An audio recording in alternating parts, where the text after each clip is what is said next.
Olá, tudo bem? Meu nome é Henrique Cavalcante, eu sou professor de História. O seu celular é subversivo. Bom, por que eu estou dizendo isso? Talvez você tenha ouvido falar do que aconteceu agora no Nepal. Ouviu falar? É um país muito pequeno, muito pobre, que fica na Ásia Central, faz fronteira com a Índia e com a China, e esse país passou por uma revolta recentemente, uma revolta grande, uma revolta grave. Aliás, os processos ainda estão ocorrendo lá naquele país. É um país que era uma monarquia até pouco tempo atrás, transformou-se numa república e é governado por uma ditadura, daquelas bem corruptas, aquelas que a gente está acostumado, infelizmente, a ver por aí. E o governo daquele país proibiu as redes sociais, isso mesmo, cancelou todas as redes sociais, cancelou a internet. O povo que não gostava do governo e usava as redes sociais para criticar o governo, saiu à rua para quebrar tudo. E quebrou mesmo. Dá uma olhada aí nas notícias, você vai ver que as cenas são bastante violentas, infelizmente. Mas não é só por causa da rede social, como se isso fosse pouco. Não é só por causa da censura, como se isso fosse pouco.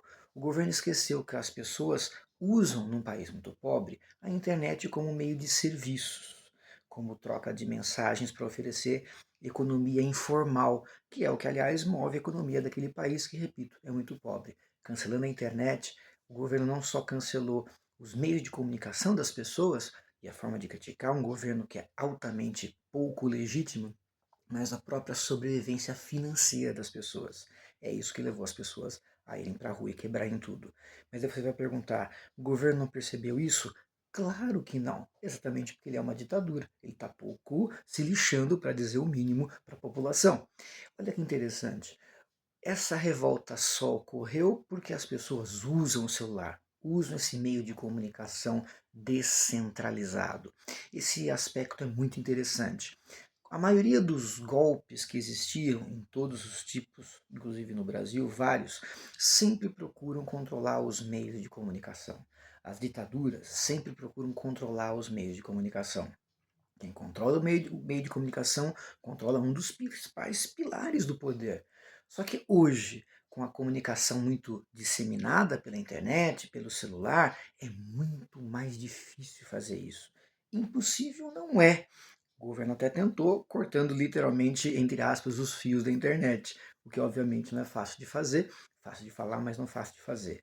Alguns regimes autoritários mundo afora tentam fazer uma espécie de muralha em torno da sua internet, para evitar que outras informações venham de outros países. Nem sempre isso é possível. No caso do Nepal, deu tudo errado, o governo caiu, foi uma violência generalizada, nós não sabemos exatamente o que vai acontecer.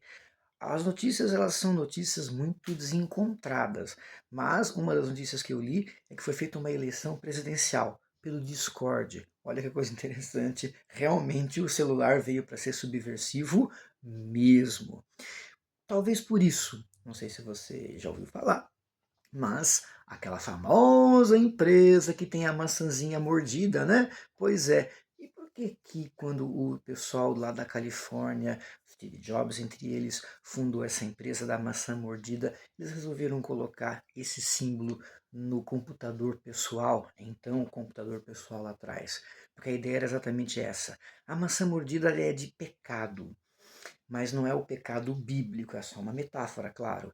É o pecado de o computador, a informação que estava na mão de poucos, agora saiu para a mão de muitos. Então olha que interessante, logo no início da informática, logo no início há muito antes até da própria internet começar a se popularizar, a ideia de que ter informação para você e não ficar apenas no poder era altamente subversiva.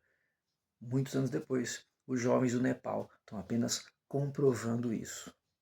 Boa sorte para eles.